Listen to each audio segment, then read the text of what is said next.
Humanidades de la Crítica, el legado del Instituto de Investigación Social de Frankfurt hacia el año de su fundación. Yo soy Zoe Pereira, junto con mi compañero Francisco Villalba y los profesores Jordi Maestro y Roberto Navarrete, a los cuales aprovechamos para agradecer por su ayuda a la hora de coordinar y organizar todo esto. Pues hemos organizado este seminario, que como habréis visto en los carteles, pues va a contar con un total de 9 sesiones, repartidas a lo largo del curso, empezando hoy y terminando en abril, y en cada una de las cuales se abordará pues, un autor diferente vinculado a la llamada Escuela de Frankfurt.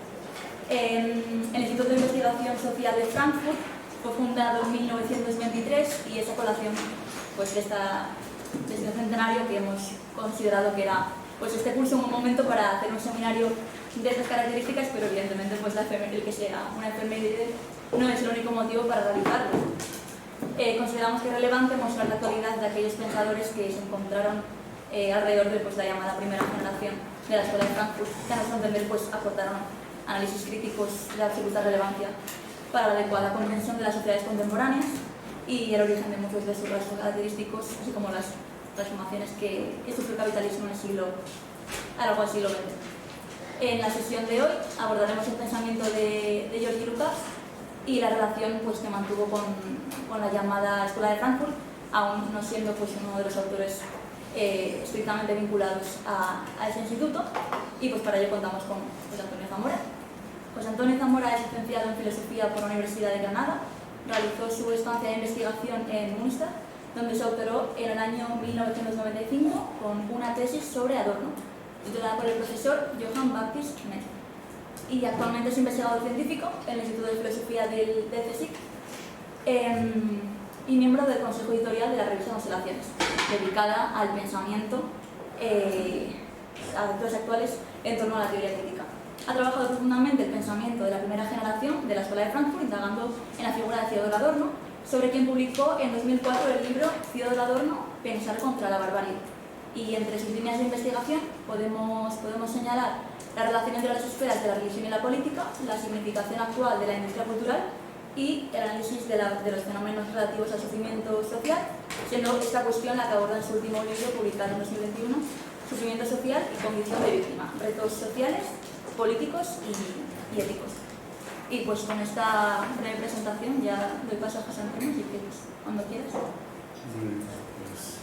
muchísimas gracias por la invitación y por la oportunidad de estar aquí.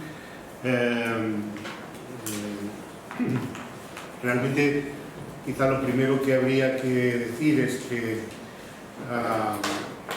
el Instituto de Investigación Social es una institución, ¿no? y luego pues una corriente de reflexión, pensamiento, teoría, que una parte de su desarrollo ha sido soportada, o ha tenido soporte en ese instituto, es la teoría crítica. Pero teoría crítica y Instituto de Investigación Social pues no son dos cosas idénticas, ¿no? El Instituto de Investigación Social, cuya fundación se cumple ahora, fue en 1923, o sea, cumplimos 100 años, ¿no?, de la fundación. Pues hay algunos miembros del instituto que, digamos decir, tienen luego relevancia para la teoría crítica, pero hay otros en esa primera hora que no la tienen posteriormente. Hay una figura que siempre ha estado ahí como en la sombra, que está desde el comienzo, ¿no?, y que es un poco pues, el intendente mayor del asunto, que es Friedrich Pollock, amigo íntimo de Max Horkheimer, ¿no? Seguramente, pues, si alguien tiene alguna referencia a sus trabajos sobre el capitalismo de Estado, sobre la tecnificación, bueno, sobre la economía planificada en Rusia, en fin, ese es un elemento dentro de este grupo que da continuidad. Pero en la primera hora, bueno, pues no, Max Horkheimer no está ahí, ¿no? Tampoco están Adorno, ni Walter Benjamin, ni otras figuras que conocemos, ¿no? Hay otras que son menos conocidas, que están ya desde el primer momento y siguen después también, aunque muchos de ellos en el transcurso de la evolución del instituto se separan también, tienen conflicto, Witthof, Grossman, etc.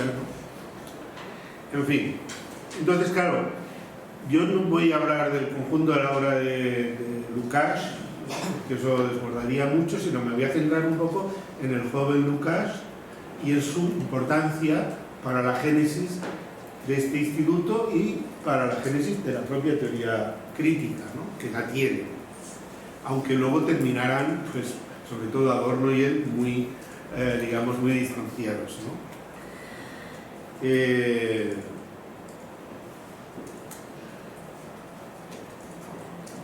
Diría que la primera etapa, esa etapa que va de 1923 a 1931, que es la fecha en la que Max Horkheimer asume la dirección del Instituto de Investigación Social, 1981, pero esa etapa de casi 10 años, está marcada por, diría yo, el fracaso del comunismo de izquierdas. Ese es, digamos,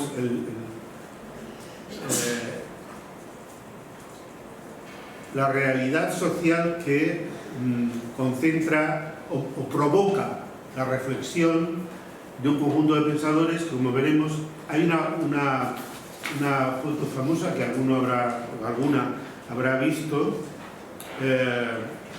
Yo creo que es en febrero de 1923 cuando se funda el instituto. Grünberg, un marxista austriaco del austromarxismo, digamos un ortodoxo, ¿no?, que dirige el instituto al principio centrado en el estudio histórico del movimiento obrero, etc. Pero los pensadores que están ahí en ese momento, que estos son redes que se van formando, pues son fundamentalmente las mentes motrices, ¿no? Son Karl Korsch, muy importante, Marxismo y Filosofía, un libro que escribe sobre Karl Marx, y luego Lukács, ¿no? Aquí está esta fotografía de la así llamada Semana de Trabajo Marxista. Bueno, trabajo intelectual, no es que estuvieran picando, ¿no? El trabajo marxista. Ahora diríamos un taller, o unas jornadas, o un seminario. Entonces aquí tenéis a Lukács, que está aquí en el centro, y abajo tumbado a Karl Korsch.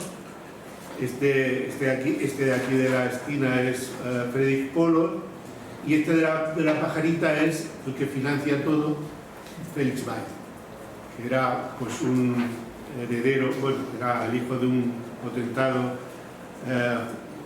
judío alemán argentino que había hecho fortuna con el comercio del grano y que es quien pone... Bueno, hay que pensar que los debates teóricos en este momento están muy imbricados con la situación política, están muy imbricados, ¿no? Es decir, lo que a veces parecen reflexiones estrictamente teóricas tienen un trasfondo claramente político, ¿no? El proyecto de renovación del marxismo, en el que tienen un papel fundamental Karl Korsch y Georgi Lukács. Ya sabéis un poco que depende, Georg Lukács es húngaro, es también de familia judía, adinerada, por así decirlo, un miembro de la burguesía, o de la burguesía. Incluso él pues tuvo que renunció a su condición aristocrática, ¿no?, al ingresar al Partido Comunista. Pero bueno, esto es una característica de bastantes de estos intelectuales que forman parte de una élite burguesa que traiciona a su clase, por así decirlo, y se pasa a enemigo, ¿no? Entonces, este proyecto de renovación del marxismo, que se formula como la cuestión del método, el método dialéctico, etcétera, digo, está muy imbricada con los acontecimientos políticos. Yo creo que el acontecimiento que más impacto tiene en este momento entre todos esos intelectuales, que es el acontecimiento de la Primera Guerra Mundial. La Primera Guerra Mundial es un impacto, produce un impacto en todo este conjunto de intelectuales tremendo. Primero, el impacto de que la socialdemocracia de 1914, que todavía no se había separado no se había separado la Segunda Internacional de la Tercera Internacional, de la socialdemocracia en ese momento, pues la socialdemocracia vota a favor de los préstamos de guerra en el Parlamento de Weimar, ¿no? Esos créditos de guerra, para muchos de estos digamos comunistas, que son tildados de comunistas de izquierda, ya veremos esto, ¿no? Pues es una traición, una conmoción, no solo la guerra, sino que, digamos, la organización que está llamada a defender los intereses del proletariado internacional vota unos préstamos para que esos proletarios vayan a matarse en los campos de guerra, ¿no? Entonces esto es una... si alguno tenéis el gusto de leer la teoría de la novela de Lukács, ¿no? Antes de escribir Historia y conciencia de clases, todavía en una etapa que pudiéramos llamar de crítica de la cultura burguesa, cuando él hace memoria de qué le llevó a escribir la teoría de la novela, dice Lukács en la introducción: la razón que me llevó a escribir fue el estallido de la Primera Guerra Mundial y el efecto que produjo en la izquierda europea la aceptación de la misma por los partidos socialdemócratas. Mi postura era de impetuoso, completo rechazo hacia la guerra, sobre todo al entusiasmo que despertaba. Entonces, nos encontramos por un lado que esta Primera Guerra produce un doble impacto. Por un lado, es decir, ¿qué está pasando con las organizaciones del movimiento obrero? Y qué está pasando, por lo tanto, con el proyecto de emancipación, de crítica y de emancipación frente al sistema capitalista, ¿no? Y qué está pasando y qué ha pasado con la gran cultura burguesa, ¿no? Que digamos, en la Primera Guerra Mundial, por así decirlo, esa cultura burguesa estalla por los aires, ¿no? Se produce, el propio Lukács tiene una expresión que dice: nos encontrábamos en una situación de desamparo trascendental, de trascendentale Obdachlosigkeit, ¿no? De desamparo trascendental. Bueno,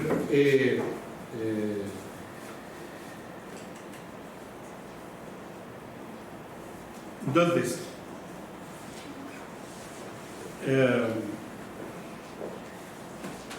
hay una necesidad de revisar, hay que tener en cuenta, y esto quizás nos ayude a entender por qué volverse a enfrentar con esa cultura crítica, hipercríticamente, con esa cultura, el arte, la música, la filosofía, el idealismo, pero las escuelas de aquel momento, el neocantismo, la fenomenología, etcétera, la filosofía de la vida y tal. ¿Por qué enfrentarse críticamente a ellas? Porque, en cierto modo, digamos, el marxismo, las organizaciones obreras marxistas, digamos, tradicionales, no habían puesto en cuestión ese legado cultural burgués. Lo que se planteaban era el acceso del proletariado a esa cultura.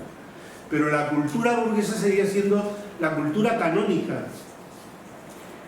Seguía siendo la cultura canónica. Es decir, cómo, digamos, se pueden apropiar los obreros de esa gran cultura, la literatura, la música, que es una cultura que tiene un carácter canónico también para las organizaciones obreras de final de siglo. Entonces, bueno, esto explica también que la necesidad de ver por qué esa cultura no ha estado en condiciones de proteger a la sociedad frente a la barbarie. ¿Por qué para estos pensadores que han crecido y se han, digamos, han construido sus identidades dentro de esa cultura, provienen de culturas de familias burguesas, digamos, por qué el proyecto de renovación del marxismo va unido a una confrontación crítica con la filosofía burguesa? ¿Por qué es inseparable ese doble frente? Y eso se ve muy claro en Historia y Conciencia de Clase. Historia y Conciencia de Clase es una relectura de Marx, donde la presencia, por ejemplo, de Hegel es fundamental. Es fundamental, ¿no? Entonces, ya decía, esta gente además está muy implicada. Karl Korsch, aparte de ser diputado en el Parlamento Federal, es también ministro de Justicia en un gobierno que todo esto estamos viviendo momentos muy inestables, ¿no? Es decir, que los gobiernos se formaban y se destruían en cuestión de meses. Lukács, como miembro del Partido Comunista húngaro, llega a ser comisario de educación en la República Soviética húngara, ¿no? Con Béla Kun. Pero ese gobierno no dura ni un año. No dura ni un año. Pero, digamos, su implicación política, es decir, son gente que está... Y se van a encontrar en esa implicación política que está inspirada por un comunismo de izquierdas, que está inspirada por un comunismo, digamos, no bolchevique, un comunismo más, digamos, inspirado en el movimiento consejista, que por lo tanto, digamos, las tendencias de construcción de un Estado burocrático, administrativo, controlador, las tendencias a la creación de un partido también que impone una disciplina férrea, que se impone sobre los sujetos, eso era elemento de crítica en todos ellos, ¿no? Y son tildados de eso, ¿no? De un poco de, como veremos, ¿no? De izquierdistas. Podríamos decir, pues bueno, es que sonaba mal. Sí, dentro del comunismo ortodoxo, lo de izquierdista sonaba muy mal. Y esto nos puede pistar un poco. Entonces, digamos, ellos están posicionándose, lo digo para que cuando intentan hacer una renovación de Marx, una relectura de Marx, renovando el pensamiento de Marx, están digamos, en un campo de fuerzas político tremendamente convulso, donde a veces incluso peligraba su propia vida. Quiero decir que no estábamos ante situaciones a veces muy complicadas desde el punto de vista de la violencia también en las calles, de la persecución policial. Tengamos en cuenta que la República de Weimar, en gran medida, una vez que se escinde el Partido Comunista, a partir de todos conocemos el asesinato de Rosa Luxemburg y Karl Liebknecht, ¿no? En el 2019, que representaba la facción espartaquista, ¿no? Es decir, la socialdemocracia se convierte, el Partido Socialdemócrata se convierte en el partido realmente que da soporte a la República Burguesa de Weimar, y el jefe de policía de Berlín con quien se ensaña es con los comunistas de izquierda, no con los fascistas. Es decir, y la socialdemocracia lo que veía en este comunismo izquierdista es un peligro para la estabilidad de la República de Weimar, ¿no? Entonces, Para entender entonces, para concluir esta fase que a lo mejor me estoy alargando en exceso, pero yo creo que si no tenemos en cuenta este contexto, no sé si de lo que yo estoy hablando suena de algo o tal, pero yo creo que lo que intento hacer, si tenéis alguna duda me podéis interrumpir en cualquier momento, ¿no? Quiero hacer un poco un marco para que luego la reflexión entendamos a qué viene, ¿no? Pero podríamos decir, tenemos una crisis como nunca del sistema capitalista, la gran recesión, el crash de 1929, el hundimiento de las bolsas, el colapso, la recesión económica, que es tremenda, pero en esas circunstancias en Occidente no prospera la revolución proletaria, fracasa, ¿no? Y el movimiento obrero, no, por así decirlo, no está a la altura de las expectativas provenientes de la propia teoría marxista. No está en condiciones de cumplir con la misión que esa visión de la historia le asignaba, ¿no? Y por otro lado, el marxismo tradicional es incapaz de dar cuenta de esas dos crisis. Sigue movido por una inercia teórica, que veremos ahora en qué consiste, una inercia teórica que no tiene la capacidad para desentrañar esas dos crisis, que es por un lado la crisis, la tremenda crisis del propio sistema capitalista, y que en eso, que era, por así decirlo, la ventana de oportunidad para una revolución proletaria internacional, esa revolución proletaria internacional no se produce. Entonces, ya no nos tenemos que enfrentar, lo que nos tenemos que hacer es dar explicación de un fracaso. Esa es la cuestión.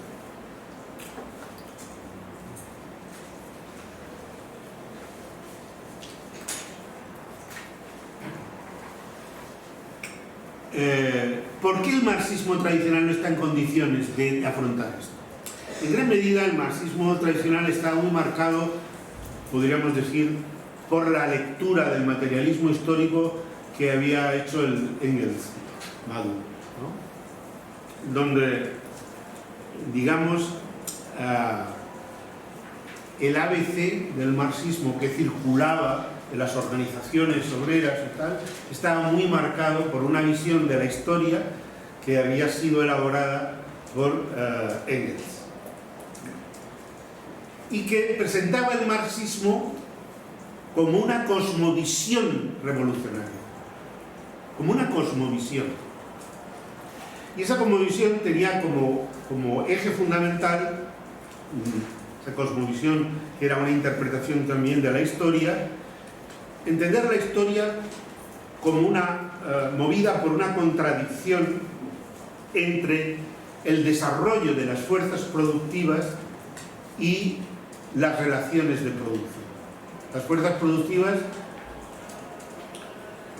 son las fuerzas que rigen el metabolismo de la sociedad con el orden natural, ¿no? Es decir, la transformación de la naturaleza, la producción de mercancías. Entonces, digamos, el sistema capitalista había sido un sistema que había dado un impulso extraordinario al desarrollo de las fuerzas productivas, las revoluciones industriales, la formación de un mercado global, ¿no? de un mercado mundial, pero ese despliegue de fuerzas, desde la perspectiva de Engels, la perspectiva en parte también de Marx, ¿no? Aunque simplificaba en gran medida la teoría marxista, era que se encontraban encadenadas. Las fuerzas productivas estaban encadenadas por unas relaciones de producción basadas en la propiedad privada, en la apropiación privada del beneficio, en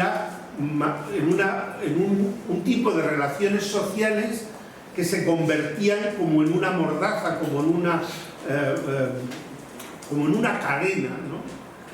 Que atrapaba a las fuerzas productivas y no permitía que ese desarrollo de fuerzas productivas estuviese al servicio del conjunto de la sociedad, ¿no? Podríamos decir, las fuerzas productivas se habían vuelto universales, estaban en condiciones de generar una sociedad universalmente, digamos, próspera, pero el capitalismo particularizaba y restringía el beneficio de ese desarrollo para unos pocos. Esa contradicción en la visión de la historia del materialismo histórico marcado por la figura de Engels parece dotada de una especie de, podríamos decir, de automatismo de emancipación. Es decir, el capitalismo no puede prosperar, no se puede reproducir, no puede existir sin revolucionar permanentemente las fuerzas productivas, sin desarrollar las fuerzas productivas. El capitalismo, para poder reproducirse como sistema, tiene que estar continuamente, digamos, impulsando hacia adelante las fuerzas productivas. Y al mismo tiempo que las impulsa, las retiene, las encadena. Y eso es una contradicción que tiene que saltar por los aires. Tiene que llegar un momento que salte por los aires. Entonces, en el devenir histórico está inscrita al menos la posibilidad de que esa contradicción estalle. Sería la hora del proletariado, ¿no?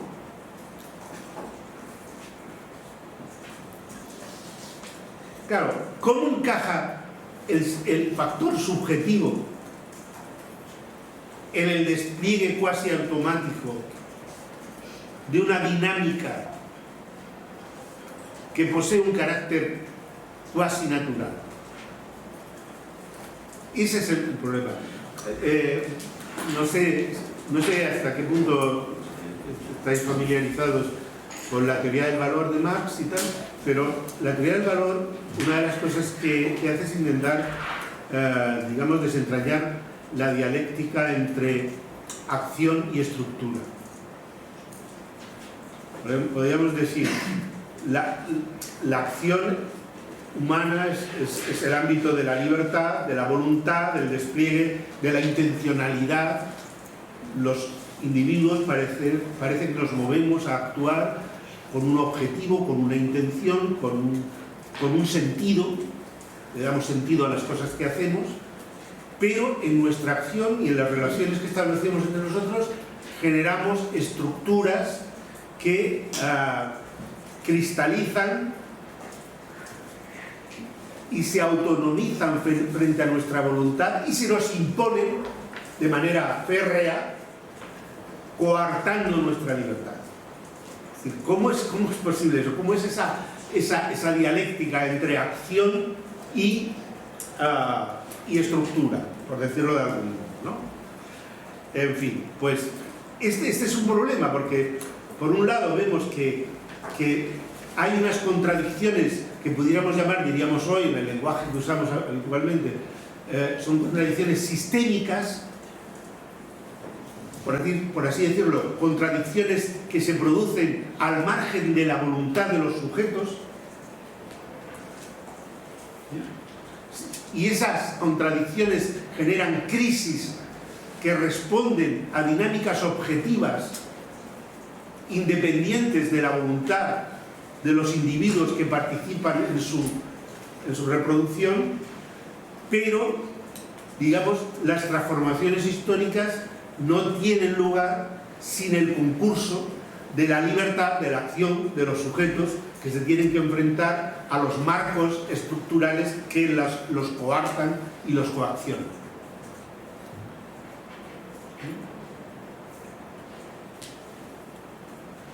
Entonces, el peligro que tiene el marxismo vulgar o marxismo tradicional es pues, que convierta al materialismo histórico. Hay un vademecum, ¿no?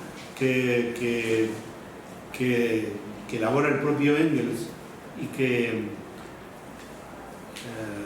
es una especie de manual para difusión a partir de su anti-Düring, que se titula La evolución del socialismo desde la utopía a la ciencia. El marxismo no quiere, por así decirlo, estoy diciendo para que lo entendamos, no quiere una sociedad comunista. No. El marxismo es una ciencia que explica por qué la historia conduce de manera irremisible e irrevocable al comunismo. No es una cuestión de voluntad, no es una cuestión de acción. Y entonces eso lleva al extremo de... hay una división que antes, cuando yo estudiaba filosofía en los años 70, era muy típica, ¿no? Siempre entre materialismo histórico y materialismo dialéctico.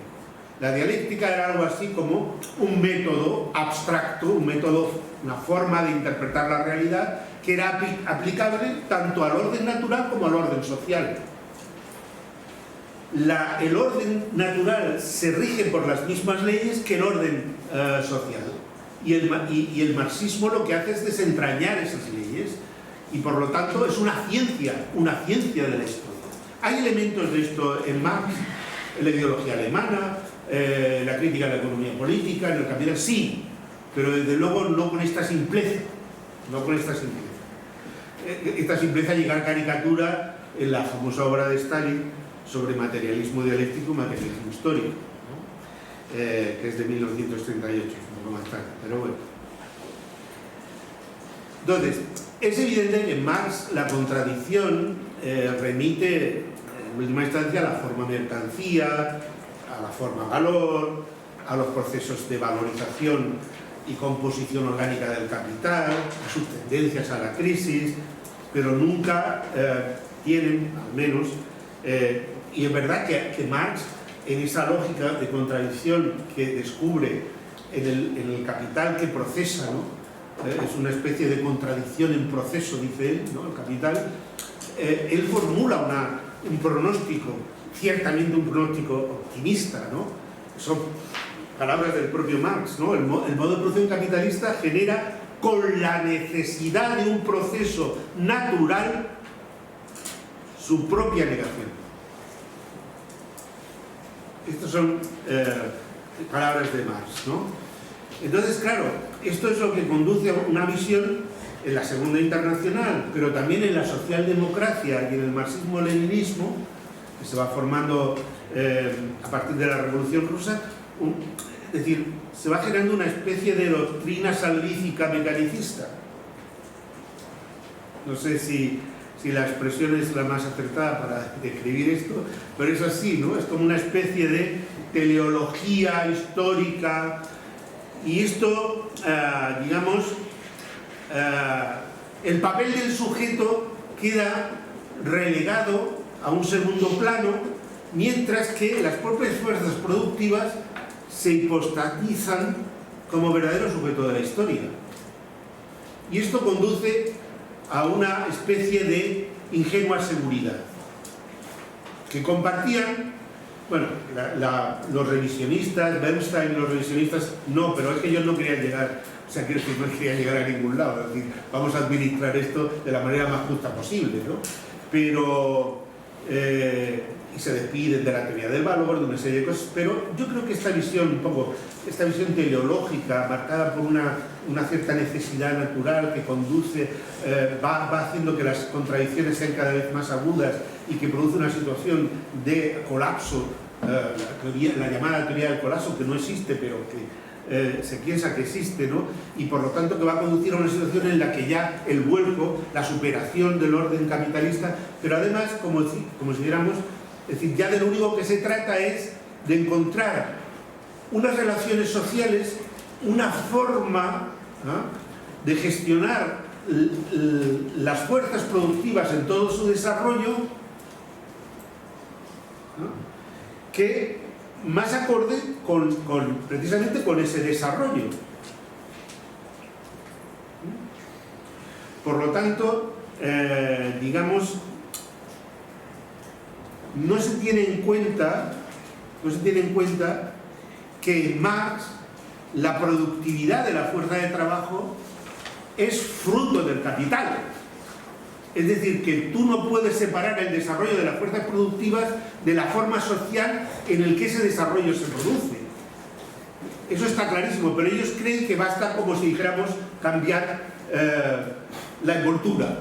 Porque la envoltura, estoy diciendo una cosa excesivamente gruesa, no es así. su envoltura. Pero lo digo para que nos entendamos, ¿no?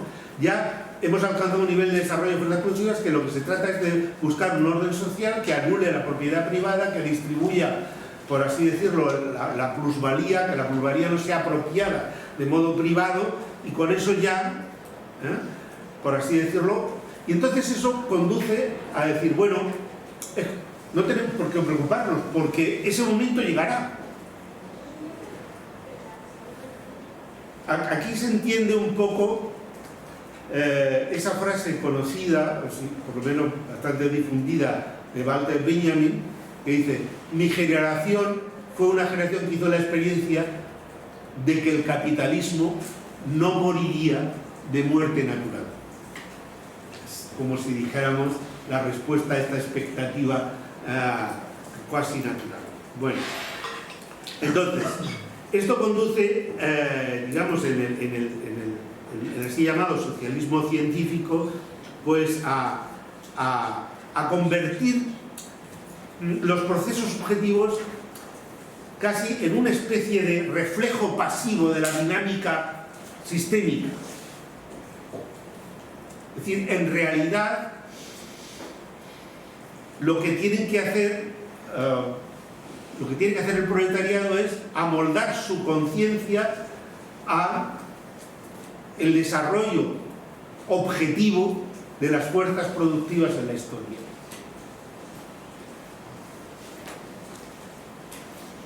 Entonces, esto es, digamos, a lo que se enfrenta esta generación, Karl Korsch y Georg Lukács.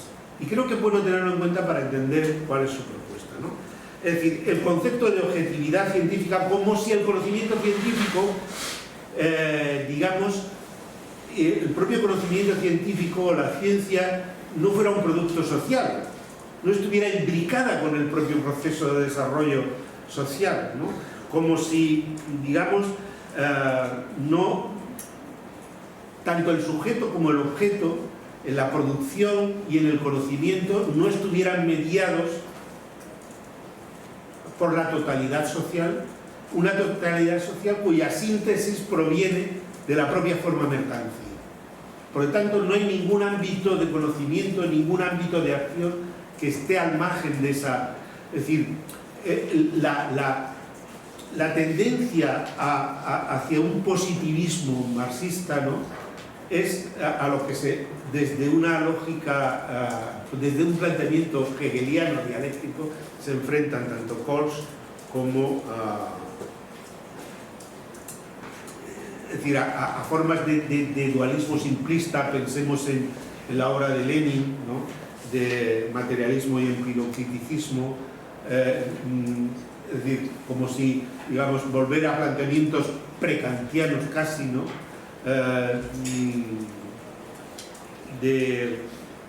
Entonces, otro tema que está en el fondo de la reflexión frente a este, podríamos decir, a este socialismo científico es la mediación entre teoría y praxis. Es decir, si los sujetos se constituyen a través de su praxis, ¿no?, y el ser social es un ser, es decir, la prioridad de la praxis tiene que ver con la prioridad del ser social sobre la conciencia, y por lo tanto la reflexión está imbricada con las prácticas sociales, con la praxis, ¿no? ¿Qué relación tiene la teoría social crítica con la conciencia del proletariado y con su acción emancipadora?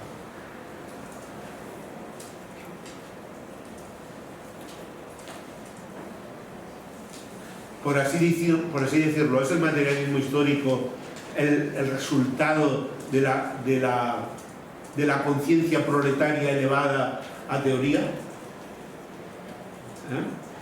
Y si no, ¿cómo entonces? Es decir, sí. Y claro, ¿esto qué es? Volver a algo que el marxismo convencional había olvidado, que es a la crítica de las ideologías. La crítica de las ideologías es de qué manera la forma como está construida la realidad, cómo está constituida la realidad y cómo aparece esa realidad a los sujetos no se puede separar. La forma como aparece la realidad y la forma como está constituida no se puede separar. Y por lo tanto, si la realidad está constituida de una manera que aliena, somete y destruye a los sujetos,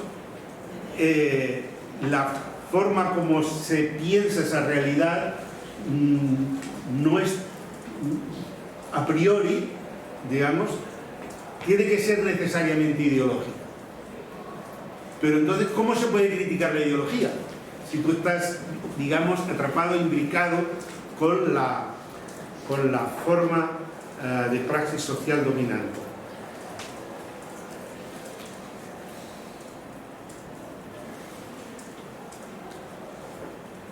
Y aquí es donde, digamos, donde se encuentra la gran aportación, creo yo, de Historia y Conciencia de Clases y también sus límites, ¿no?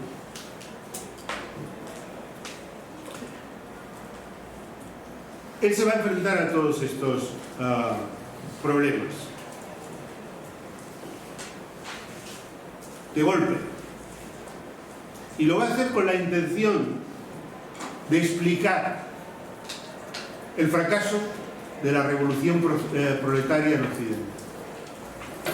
Explicar ese fracaso y, sin embargo, mantener abierta la posibilidad de una transformación revolucionaria de la sociedad capitalista, con el protagonismo del proletariado.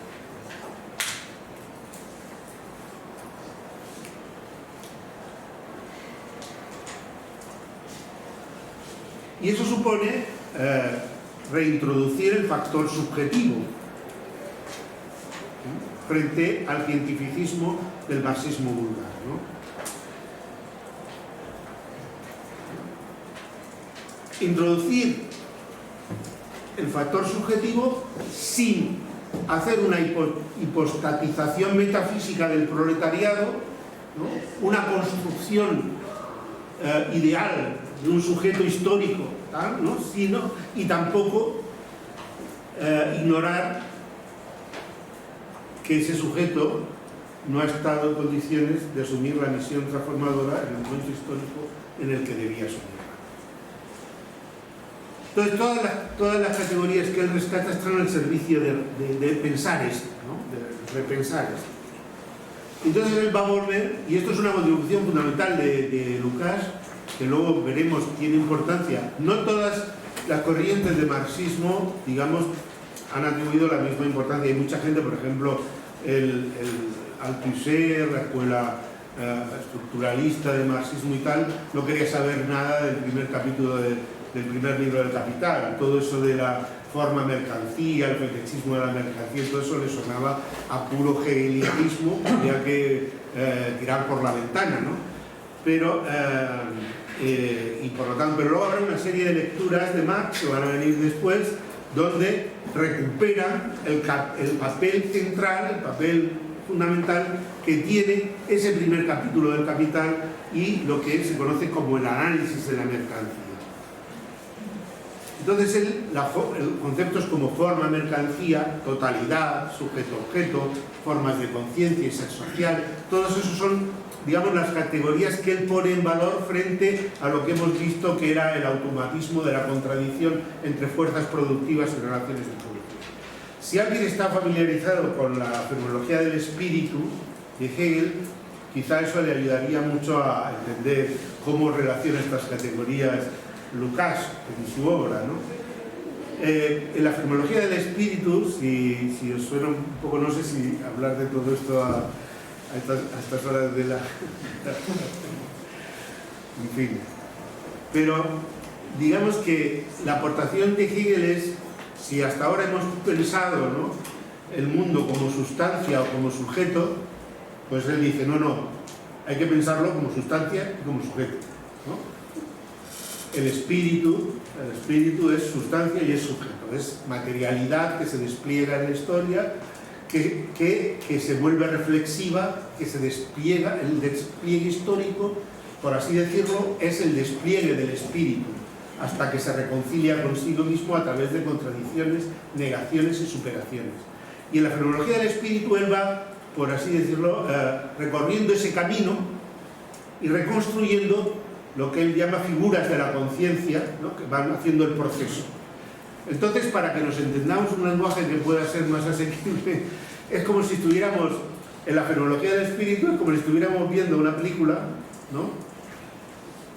Entonces estamos viendo una acción, los personajes interpretan y se interpretan a sí mismos, es decir, tienen una visión de lo que les está pasando, pero al mismo tiempo tuviésemos una voz en off y nos decía, bueno, este se cree que está haciendo esto, pero en realidad no está haciendo esto. Lo que está haciendo, no sé si habéis visto alguna película de Woody Allen que hace un poco este juego, ¿no? Es decir, hay una voz en off que es la voz del espíritu absoluto, que acompaña ese proceso. Entonces, digamos, la gente está haciendo cosas y tiene conciencia de lo que hace en un determinado momento histórico, pero esa conciencia en ese momento histórico es limitada. Es una conciencia limitada, condicionada por sus circunstancias y, digamos, esa propia limitación es la que le lleva a contradicciones y a superarse a sí misma en otras formas de conciencia. Pero quien realmente conoce el sentido de todo ese proceso es el que ha llegado al final, el espíritu absoluto que ha reconciliado la realidad consigo mismo en el momento de su culminación, es el que nos puede decir qué significaba cada uno de esos momentos por los que ha ido pasando a la conciencia, ¿no? Y entonces el espíritu absoluto es la realidad elevada a concepto, es la realidad autorreflexiva, todo lo racional es real y todo lo real es racional, es la síntesis, es sujeto-objeto, es el espíritu absoluto. Bueno, pues estas categorías son fundamentales para entender historia y conciencia de clase, porque, digamos, lo que nos va a decir Lucas es que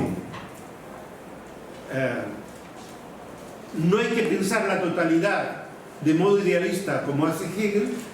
La totalidad es la sociedad, para que nos entendamos, la totalidad es la sociedad, y la sociedad se constituye como totalidad a través de la forma mercancía. En el capitalismo, la totalidad social adquiere su unidad, la síntesis social la produce en la forma mercancía. Podríamos decir, todo está mercantilizado, y esta mercantilización de todo es lo que constituye a la sociedad como un todo. Todo lo particular, tanto los objetos producidos como los sujetos que los producen, están mediados por la forma mercantil, ¿no?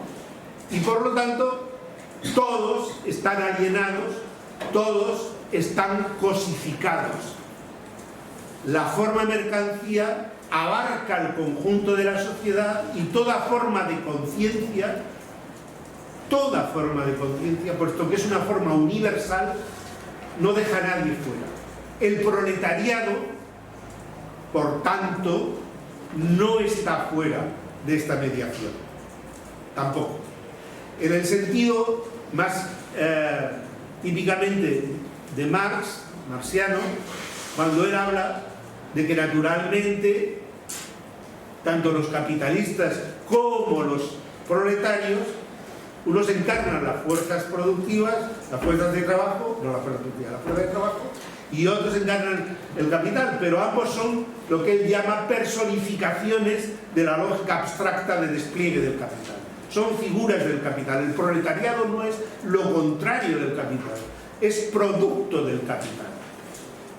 El proletariado es un producto del capital. Otra cosa es si los proletarios, por así decirlo, desaparecen de esa producción, que es algo muy distinto, ¿no? Pero, y ahora veremos por qué, desde la perspectiva de Lukács, aun siendo un producto del capital, a los proletarios, según él, les está dado como posibilidad, y solo a ellos, de desentrañar la mediación. Pero en principio, esta cuestión de la universalidad es muy importante. Y esto va, digamos, a ser un elemento clave de todo el desarrollo de la teoría crítica posterior. Porque el proletariado ya deja de ser un enclave exterior, como lo pensaba el marxismo tradicional, un enclave en contradicción con el capital. El proletariado es un producto del capital, una encarnación de las relaciones sociales costificadas, y por lo tanto ellos son los que sufren un grado mayor de alienación. Y Lukács lleva esto al extremo, es decir, el trabajo asalariado es una trituradora de seres humanos. No lo dice yo, digo, pero para que nos entendamos, ¿no? Que no es el trabajo asalariado no dignifica a las personas, no las coloca en una situación de agencia, no, al contrario, los anula, destruye sus capacidades, se apodera de todas de todo, ¿no? Es decir, tiene una penetración antropológica que la lleva hasta el final, ¿no? Ahora veremos hasta dónde, no hasta el final. En Lukács no llega hasta el final, aunque las distinciones que él hace a lo mejor ahora nos parecen un poco forzadas, ¿no?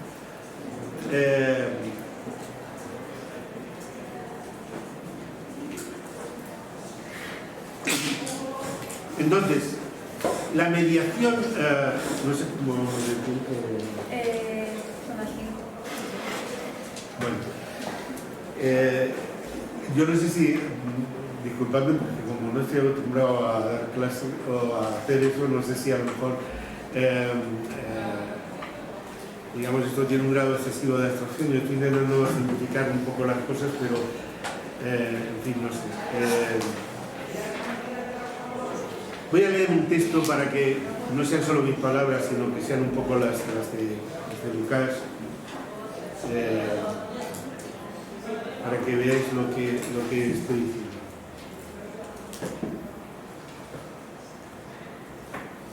Dice: no hay ningún problema de este estadio evolutivo de la humanidad que no remita en última instancia a dicha cuestión.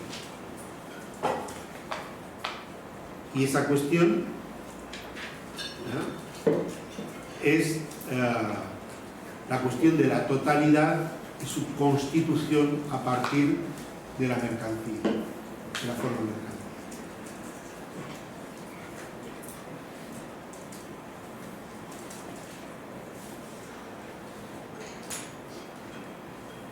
Este es para él el problema estructural central de la sociedad capitalista en todas sus manifestaciones vitales.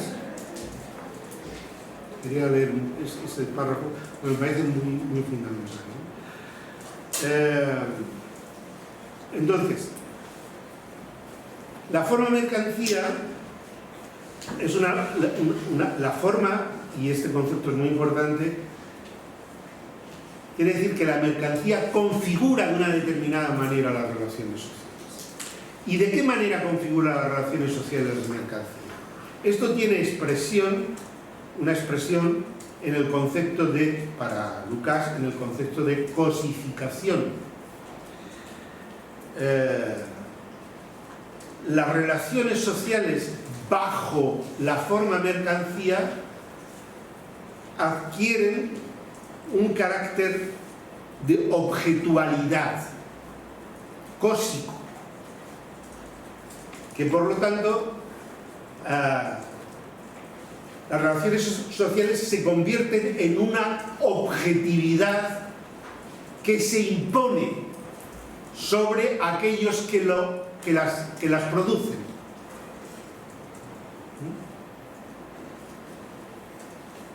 Ocultando su génesis. Pensad, por ejemplo, cuando en el lenguaje así más común, esto depende de los mercados, ¿no? Parece que atribuimos a los mercados digamos, como un valor de ley casi natural, ¿no? Como si actuaran de modo objetivo, se imponen, y lo más que puedes hacer tú es plegarte, ¿no? Someterte a la lógica que despliegan, ¿no? Las relaciones sociales sido invisibilizadas en su constitución como objetividad autónoma frente a los sujetos a través de la forma mercancía, ¿no? Y esta es la inversión fundamental de la que se hace luego reflejo la economía política, pero también la conciencia ordinaria. Es lo que dice Marx. Nosotros vemos, parece que el precio es una cualidad de la mercancía que compramos.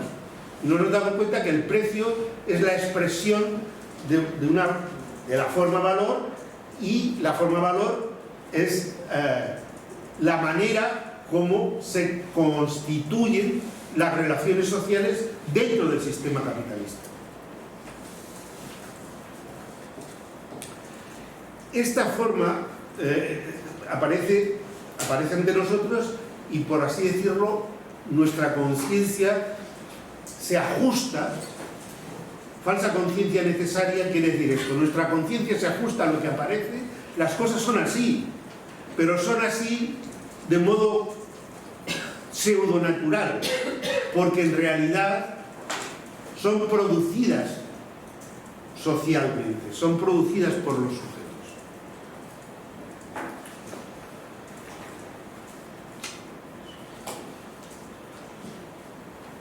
Y esto genera un cúmulo de ilusiones, ¿no? Un cúmulo de ilusiones en las que los sujetos que participan, indudablemente, lo importante aquí es tener en cuenta que esto no es decir, una cosa son los reflejos en la conciencia de estos procesos, y, digamos, la cosificación no es algo que se produce en la conciencia.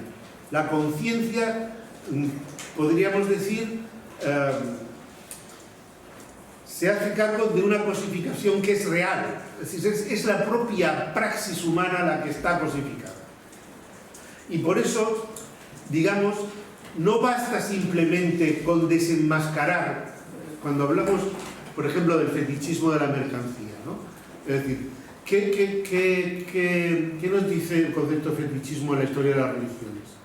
Que las personas, los individuos, las sociedades, los grupos, digamos, construyen cosas, ¿no? Crean cosas a las que luego le atribuyen un poder sobre ellos mismos, ¿no? Tienes ahí la figura del Dios, ¿no? Que está ahí y que se supone que te va a hacer bien o te va a hacer mal. Es decir, es un producto de ti mismo, ¿no? Es tu producto, pero se ha independizado de ti, te actúa. Pero bueno, digamos, los efectos de esa ilusión solo existen mientras que tú le atribuyes realidad. El fetichismo de la mercancía es, en cierto modo, distinto en el sentido de que es una abstracción real. Es decir, es una ilusión que tiene efectos reales, que te domina de manera real. Y por lo tanto no se puede solo desenmascarar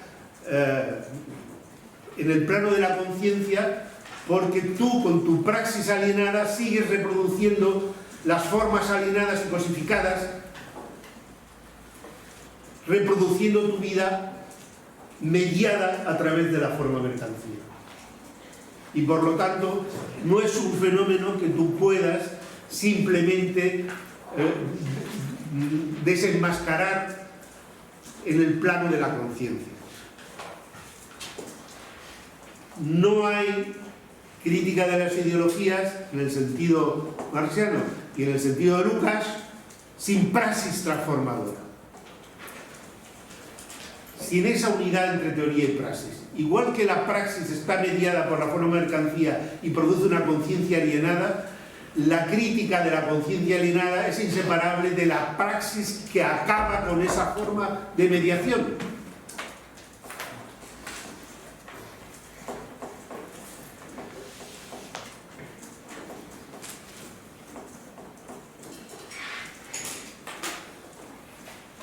Entonces, pudiéramos decir, el proletariado está atrapado en la misma inmediatez que el burgués. Cuando actúa, cuando vive, refleja la alienación y la cosificación de la existencia proveniente de una mediación social que se ha impuesto con un sistema, con un modo de producción, el capital es un sistema social, ¿no?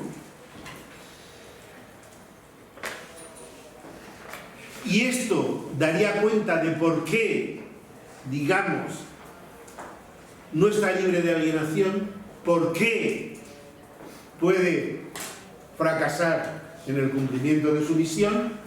Es decir, Lucas nos dice, bueno, no nos extrañemos, es decir, los proletarios que no han sido capaces de llevar a cabo en Occidente una revolución que acabe con el sistema capitalista a pesar de la crisis, no han podido porque ellos están, digamos, sujetos al mismo tipo de alienación y cosificación que está el conjunto de la sociedad. Pero bueno, aquí no se queda Lucas.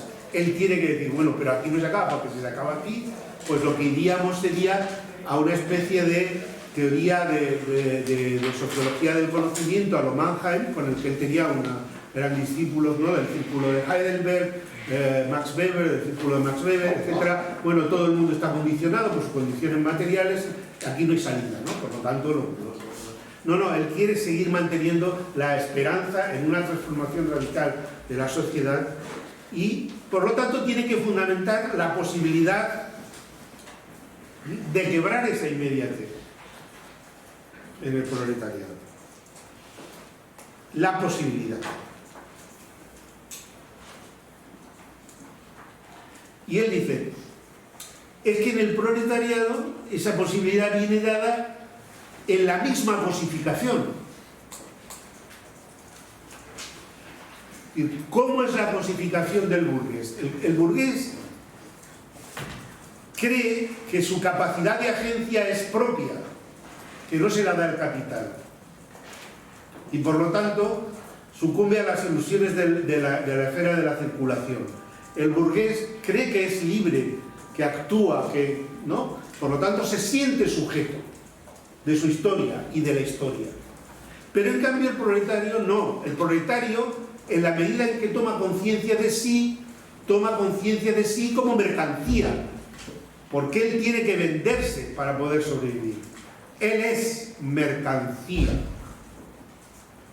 Él es objeto del proceso económico capitalista. Y conocerse a sí mismo es conocerse a sí mismo como mercancía, es conocerse a sí mismo como objeto.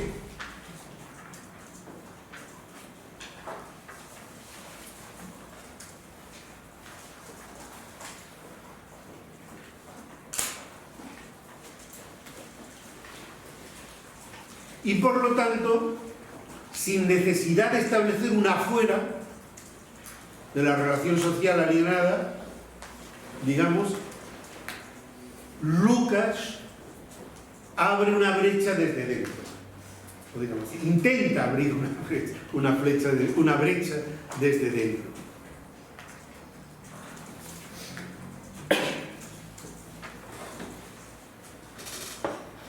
Es decir, la sociedad, el espíritu absoluto, ¿no? La sociedad llega a autoconciencia, llega a una síntesis de sujeto-objeto, él habla del proletariado como el sujeto-objeto, ¿no? A través, y en la conciencia del proletariado, que es una conciencia sobre sí mismo como cosa, como objeto, no como sujeto. Y entonces es cuando en la conciencia de sí como cosa y como mercancía es como él descubre la mediación que constituye la totalidad social. Tomando conciencia de sí como mercancía, como objeto, él desentraña la mediación universal de la forma mercancía que afecta al conjunto de sujetos y de objetos. De modo que el punto de vista del proletariado, este punto de vista, y esto es un concepto muy importante en Lucas, el punto de vista es el de la totalidad. Pero no de la totalidad porque abarque al estilo del espíritu absoluto, el conocimiento de la totalidad, desde fuera, contemplativamente, sino porque desentraña la totalidad social cuya unidad procede de la forma mercancía en la autoconciencia de sí. El proletariado, en este sentido, sustituye al espíritu como sujeto-objeto, unidad de teoría y praxis, de autoconocimiento y autoconstitución práctica de la sociedad como un todo. Y es por su incapacidad de enmascarar su actividad en forma de una subjetividad ilusoria. No puede hacerlo, dice él, porque se conoce a sí mismo como mercancía. Dice él, dolorosamente, como mero objeto. Y esto es lo que le impulsa a trascender la inmediatez de la cosificación, tanto teórica como prácticamente.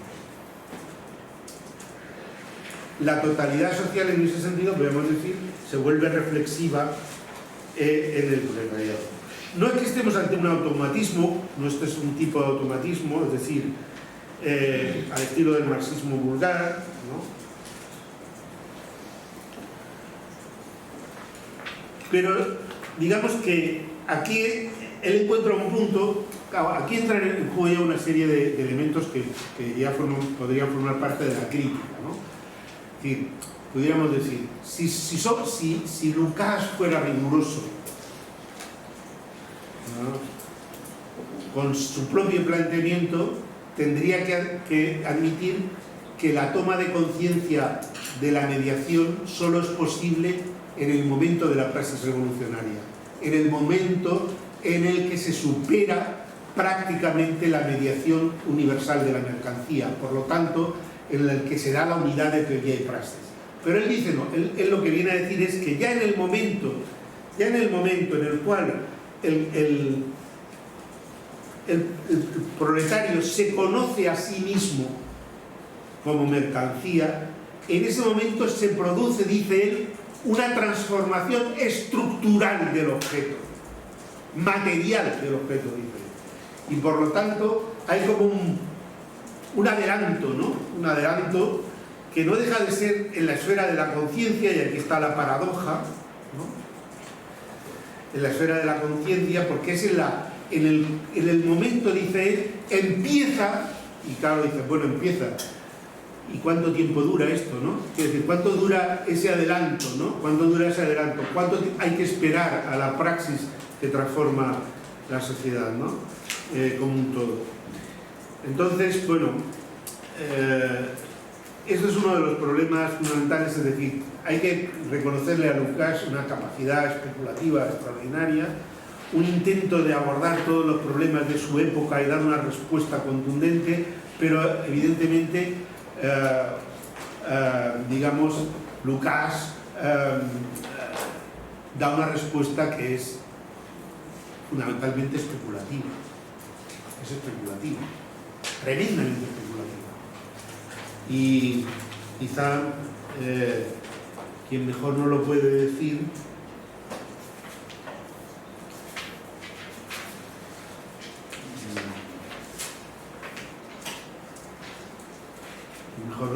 el propio Lucas. En el prólogo, bueno, Lucas vivió una historia bastante triste posterior a, bueno, todo este planteamiento fue condenado naturalmente por la Tercera Internacional, por el marxismo-leninismo. Lucas tuvo que retractarse, en fin. Lucas tiene una historia de retractaciones continuas, ¿no?, frente al poder, y esto es una cosa bastante triste, ¿no?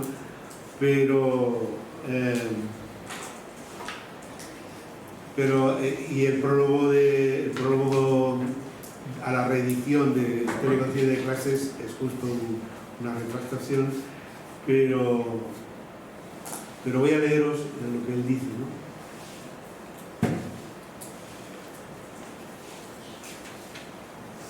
Parece como si la construcción lógico-metafísica de la fenomenología del espíritu hallara una realización ónticamente auténtica en el ser y en la conciencia del proletariado, cosa que a su vez parece dar fundamento a la visión histórica del proletariado de producir con su revolución la sociedad sin clases, de concluir la prehistoria de la humanidad. Pero ¿es realmente el sujeto-objeto idéntico algo más que una construcción puramente metafísica? ¿Se produce realmente un sujeto-objeto idéntico en el autoconocimiento, por perfecto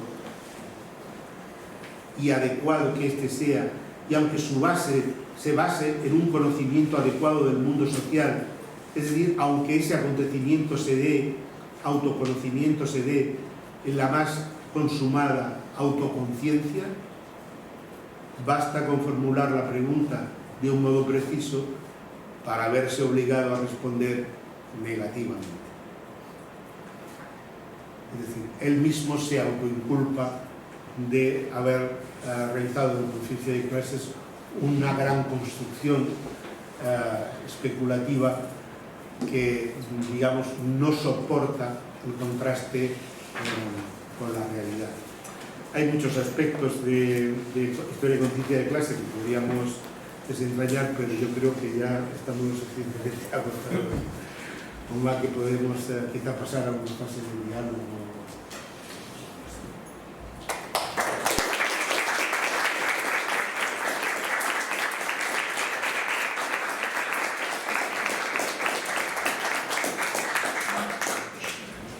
Pues muchas gracias por la ponencia, es lo primero de todo. Y nada, la verdad que vamos bastante bien de tiempo. Son las 5:20 tengo, así que sorprendentemente bien. Yo esperaba que se fuera a alargar más, así que genial. Abrimos el turno de preguntas, si os parece. Así que, bueno, pues, si tienen alguna duda, que levanten la mano y vamos a otro turno.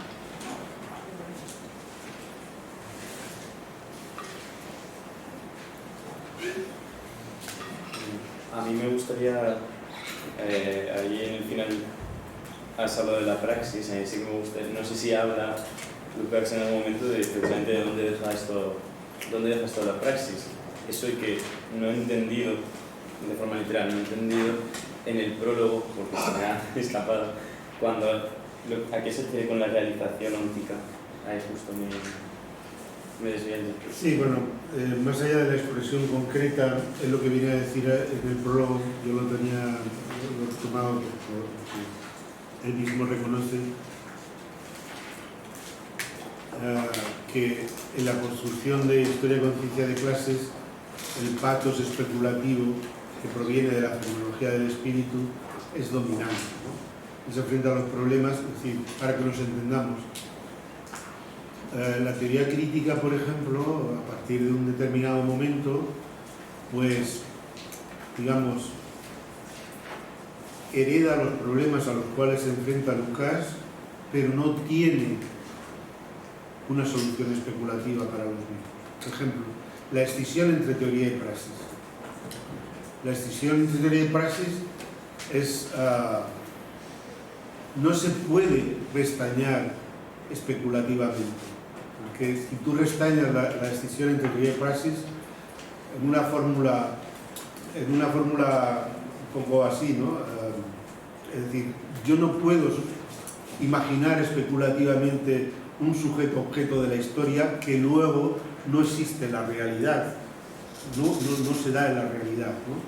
Entonces, eso conlleva, en el caso de Lukács, pues es decir, no hay problema pequeño si se le puede dar una solución especulativa, ¿no? Entonces, claro, el coach te dirá, bueno, pues está empezando a desmoronarse la falsa conciencia y está emergiendo la posibilidad de una transformación real, revolucionaria de la realidad.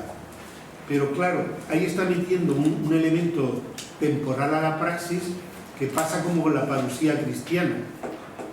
La parusía cristiana, es decir, los cristianos que dicen que Cristo ha resucitado están en esa expectativa, pero decir, claro, pues si la parusía no llega un momento en que no se puede mantener la tensión.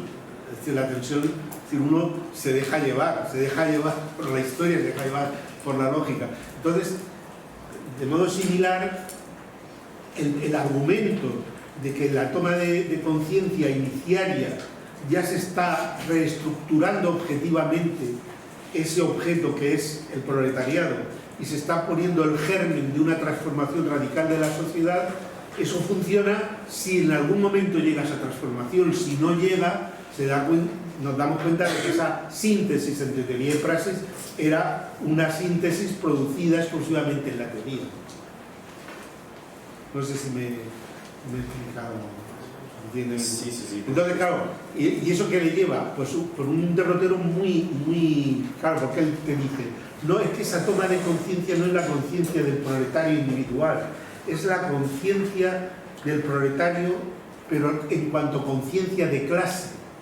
Y esa conciencia de clase no es una conciencia, no es la conciencia empírica. Por lo tanto, aquí tenemos que distinguir, dice él, entre la conciencia empírica de los proletarios individuales, por decirlo así, y la conciencia objetivamente atribuible, imputable al proletariado desde la... Pero claro, eso te pone en manos. ¿Y quién administra esa conciencia objetiva, imputable al proletariado? Pues el partido.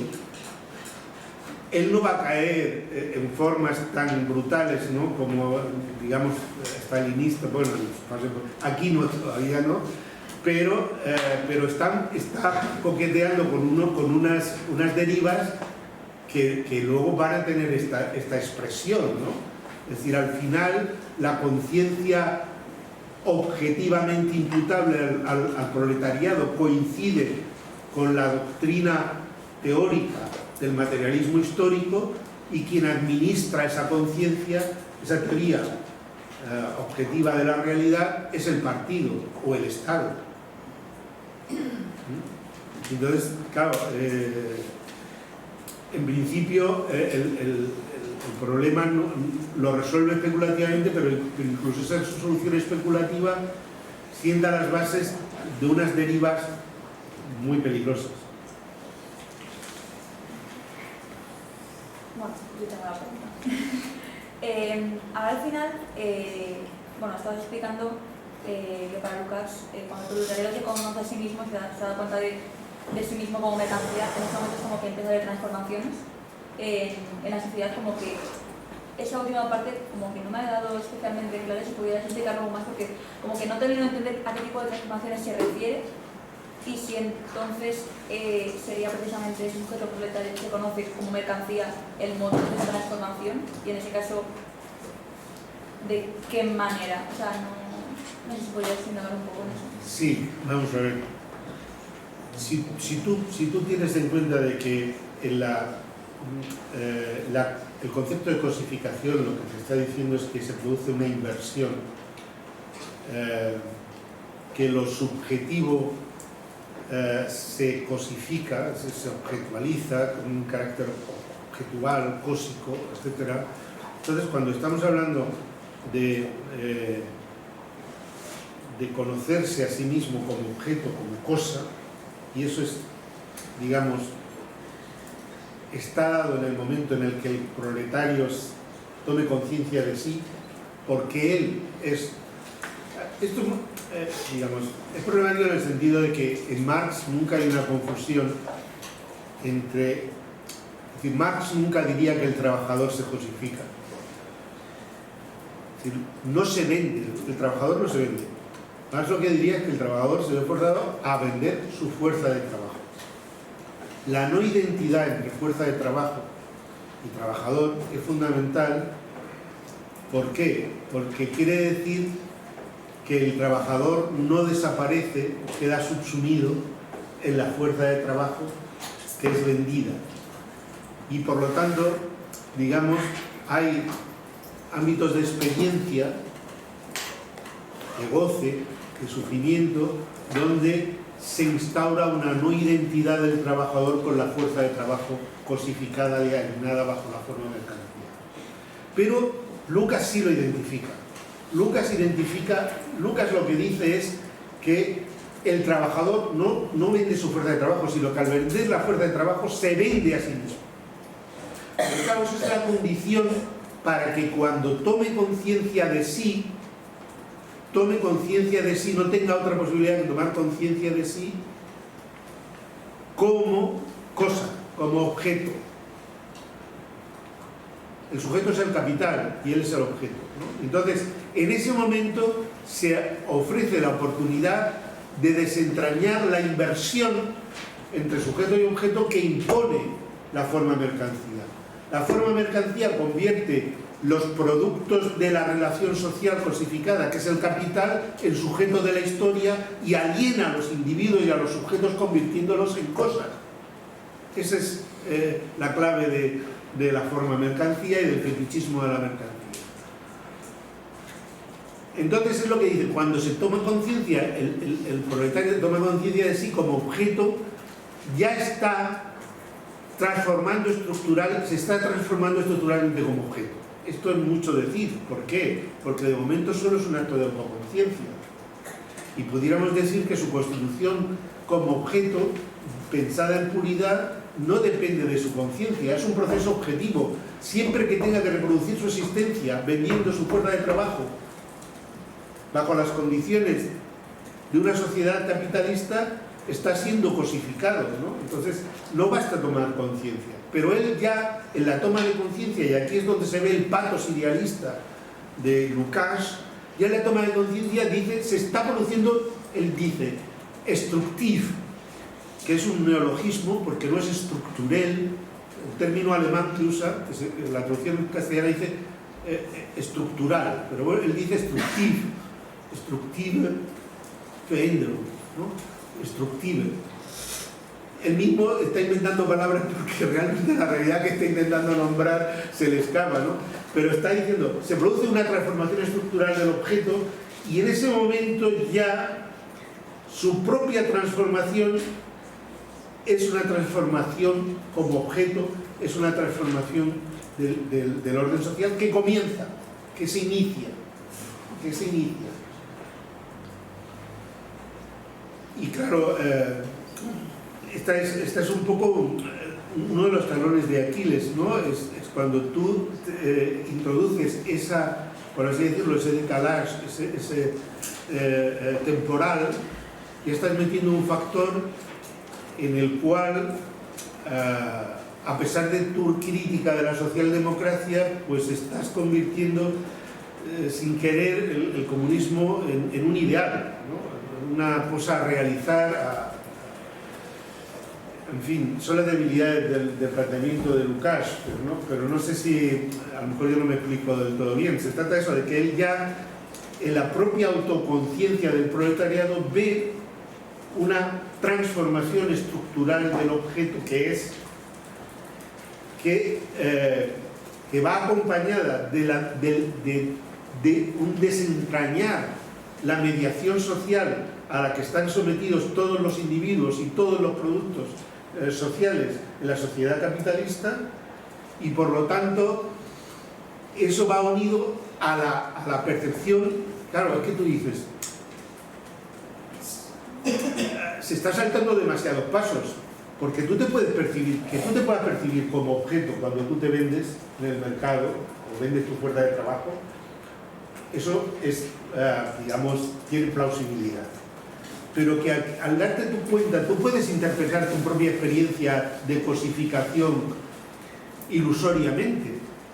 ¿Por qué esa toma de conciencia de ti mismo como objeto te va a permitir, como dice Lukács, desentrañar todas las mediaciones sociales, o sea, la mediación social universal de la forma mercancía, y desentrañar que la realidad es como es, porque está determinada por la forma capital? No lo sé. Yo conozco, digamos, otras posibilidades, ¿no? Y claro, es lo que va a cambiar con la generación de Horkheimer y Adorno, ¿no? Es decir, ellos ven que hay posibilidades, por ejemplo, ¿no? En el antisemitismo, ¿no? En la falsa crítica nacional-socialista del capitalismo. Ellos ven que hay posibilidades de una elevación a conciencia de la propia condición de objeto que no es emancipadora, que no es transformadora, que no... Es decir, el vínculo necesario que establece Lukács en la autoconciencia de sí como objeto y en la percepción y desentrañamiento de las mediaciones sociales del capital, eso es un salto que no está cubierto por la realidad, no está cubierto por la realidad.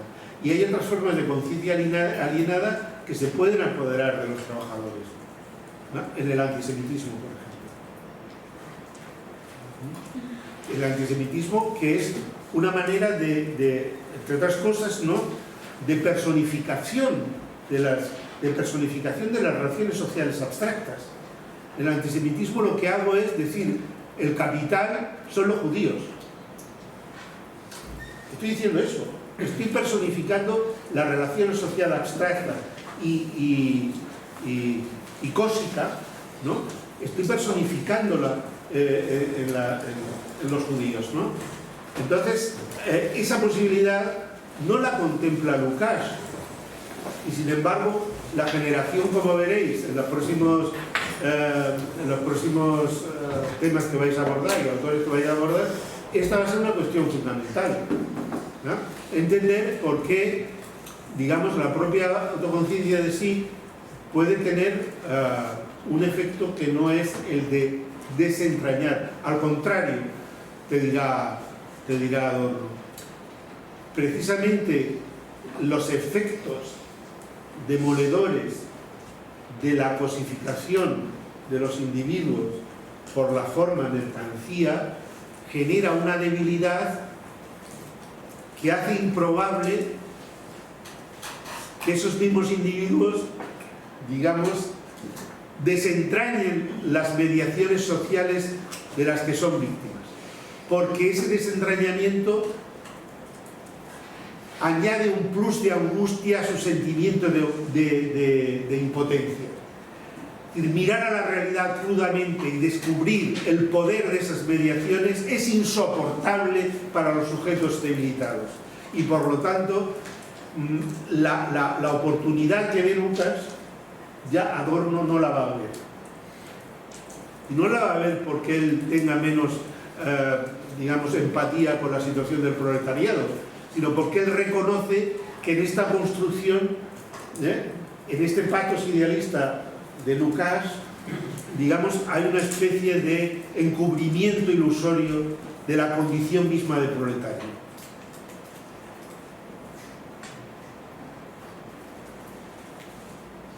Pero sí, ahí hay unas contradicciones que están en eso, ¿no? Él va a querer, él va a la reconciliación, va a la síntesis, es hegeliano en este sentido hasta la médula.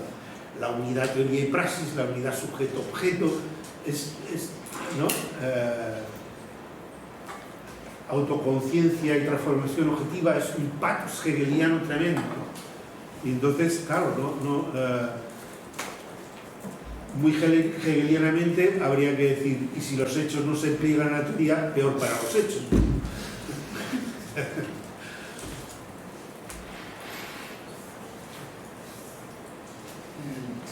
Yo quería preguntarte, bueno, porque has desarrollado esta cuestión de que la solución que da este problema de Lukács es especulativa y cómo lo desarrolla en el prólogo, que ese prólogo, como sabes, tiene una historia muy particular, ¿no? Que sale primero en español, es el primer texto que sale en primer lugar en castellano, porque Lukács lo hace exclusivamente para la edición que está traduciendo Sacristán, y de hecho lo hace esperar bastante, porque no quiere que ese prólogo lo haga de forma que lo loe un estudiante de los nuevos movimientos estudiantiles de los 60, ¿no? Que eso es lo que descubrirá a Lukács, ¿no? Claro, que él no quiere que lo halaguen, entonces pues que el prólogo autocriticándose muchísimo. Pero claro, en esa autocrítica tan profunda hay salva ciertas cosas, ¿no? Sí. Y y una de las cosas que salva es la categoría de mediación, que luego tiene una importancia fundamental en toda la obra de Lucas, a mayores después de Historia de clase, ¿no? y en toda la atención que presta a la vida cotidiana hasta el final, ¿no? En la ontología y demás. Y claro, es esa categoría de mediación por la que salva precisamente esa reunión de salida de la modernidad en la praxis, ¿no? Y en Históricamente de clase precisamente lo hace a través de la figura de la mediación del partido, que es al final el último capítulo, ¿no? Sí, de organización, sí. Lo desarrolla, ¿no? Que claro, eso es otro tema que Históricamente de clase no es que sea un libro monolítico, sino que es una reunión de ensayos, escritos en varios años distintos y reelaborados a partir de que Lenin le pega varios hachazos. Y claro, entonces esta evolución que tiene la propia Históricamente de clase, que empieza de un modo más luxemburguista, digamos, que además se ve en cómo va loando a Rosa Luxemburgo y posteriormente va diciendo como, bueno, pero igual no es tan así y me va más la centralidad de la mediación del partido leninista, ¿no? Por eso va como hacia la postura de que no es una crítica la que está haciendo de las mediaciones desde el punto de vista de la inmediatez, sino una crítica de las mediaciones capitalistas desde el punto de vista de otras mediaciones que podrían suplir esa mediación cosificante, digamos, y en la que la propia praxis, ese paso intermedio que siempre reclamamos ahora en estas respuestas, ahí bueno, lo hace a través de la disciplina partidaria y bueno, algunas cosas que pueden ser más o menos discutibles, ¿no? La cuestión que te quería decir es, si puedes indagar un poco, que lo has apuntado en algún momento, en qué tiene de beberiano o qué reminiscencias beberianas tiene esta lectura del fetichismo de la mercancía sobre la que se basa toda la estructura de Históricamente de clase, ¿no? Porque la cosa es cuánto no ha salido de Weber, en qué medida no ha salido de Weber, aunque lo critica en varias ocasiones y tal, en la medida en que esa unidad inmediata del sujeto-objeto no tiene,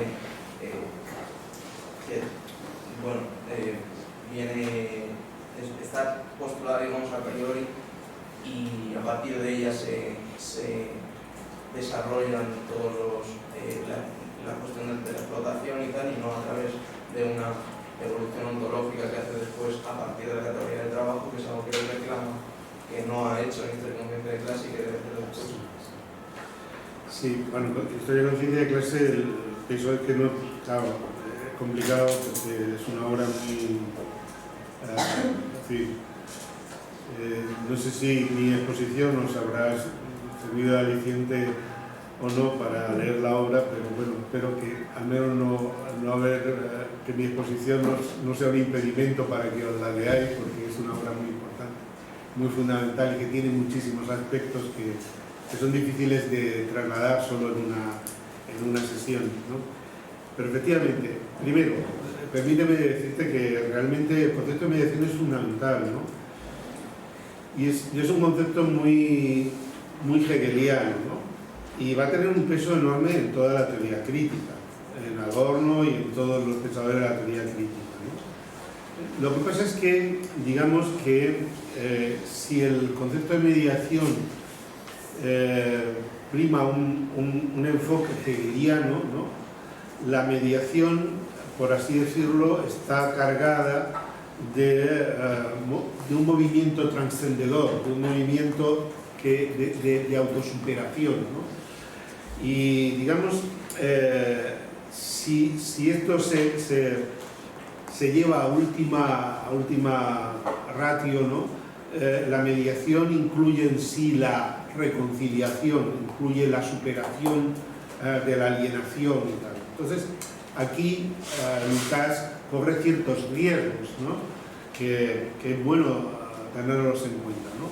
Naturalmente, recuperar esa categoría para el marxismo es una aportación fundamental y va a ser determinante de toda la evolución, ¿no?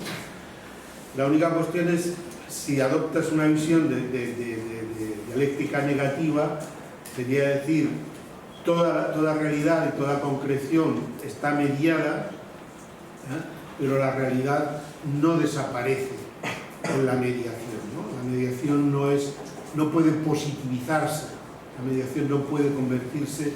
Y entonces hay un patos de totalidad, de una totalidad reconciliada, de una forma comunista de organizar las fuerzas productivas que las libera de las cadenas de las relaciones sociales capitalistas que, digamos, determinan su forma de entender la categoría de mediación, ¿no? Y entonces aquí, pues esto genera muchos problemas y va a generar muchos problemas. ¿Por qué? Porque esa primera generación, y aquí recomiendo la lectura de, no sé si se han traducido o no, pero los protocolos de los debates en el Instituto de Investigación Social en los años 30, sobre el concepto de totalidad y tal, porque aquí es cuando ellos dicen, aquí hay un planteamiento que, aunque se esté hablando en términos materialistas, pero de fondo es un planteamiento idealista. Esto lo formula claramente Horkheimer y lo formula claramente Adorno en las discusiones que están habiendo en ese momento. Entonces, a diferencia de lo que se ha venido a decir, como si dijéramos, como si el programa de la teoría crítica fuera una implementación de investigación empírica y tal, con la aportación de las ciencias sociales, etcétera, de historia y conciencia de clases, aquí hay un parteaguas categorial entre lo que puede ser una comprensión negativa del concepto de mediación a una comprensión positiva del concepto de mediación que está presente en Lucas. Pero bueno, respecto a el concepto de racionalización, de racionalidad como racionalidad instrumental, como racionalidad calculadora, como racionalidad abstracta, que es una categoría clave de la teoría de la modernidad weberiana, ¿no? Es decir, la racionalidad que se impone en la modernidad es una racionalidad instrumental que ya no puede decir nada sobre los fines últimos, ¿no? Sino solo sobre la adecuación de los medios. Por lo tanto, es una racionalidad burocrática, calculadora, instrumental. Lucas se apropia este concepto de racionalidad para decir, en la constitución, en la cosificación que proviene de la forma mercancía, se produce una escisión. No solo se cosifican los sujetos, no solo se cosifican los sujetos, sino que el mundo subjetivo y el mundo objetivo están alienados uno con respecto al otro. Y eso tiene un efecto en la forma de conocer el mundo. El mundo ya no se percibe como mediado socialmente, sino como constituido en pura facticidad. Y el conocimiento se convierte en una forma de apropiación dominadora, instrumental del mundo. Y por lo tanto, la forma de desentrañar el concepto de cosificación en cuanto al efecto que produce, es decir, el pensamiento burgués, las ciencias burguesas, en la medida en que ignoran la mediación social o la mediación a través de la totalidad social, nunca pueden tener un conocimiento realmente cabal, sino que van a tener un conocimiento abstracto.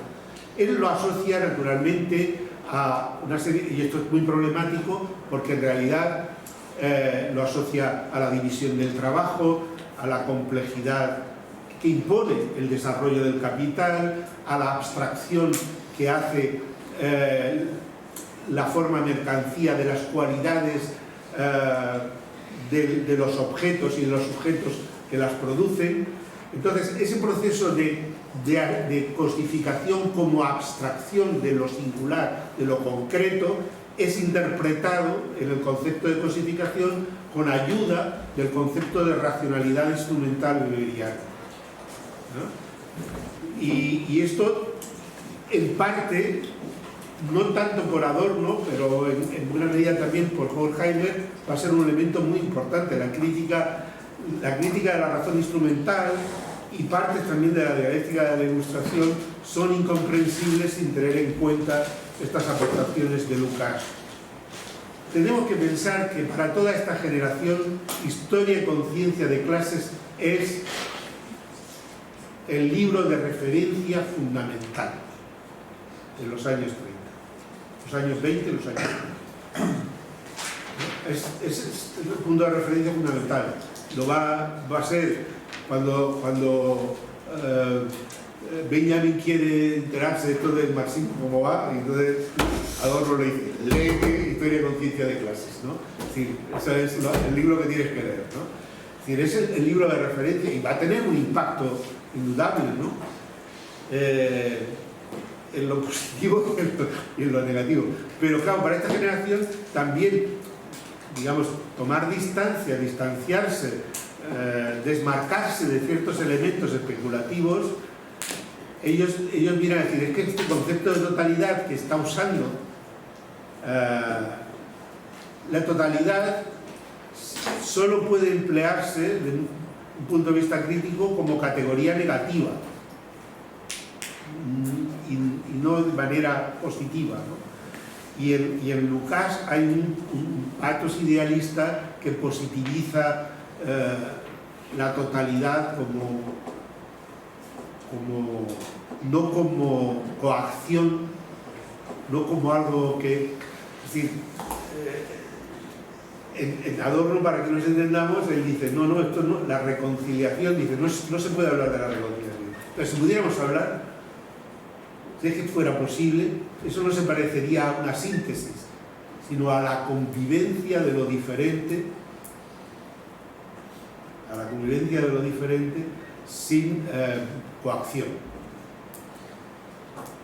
Toda forma de totalidad positiva en los ojos de Adorno es coactiva. Y aquí es donde quizá pues, se distancia. Pero bueno, en fin.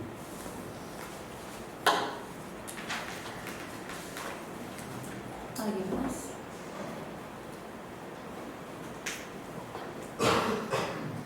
¿No? Pues... Bueno, son las 6 menos 5, así que si nadie tiene más dudas, pues damos por concluida la primera sesión del seminario. Y bueno, de nuevo, muchas gracias, José Antonio, por venir y por darnos una charla. A vosotros por hablar.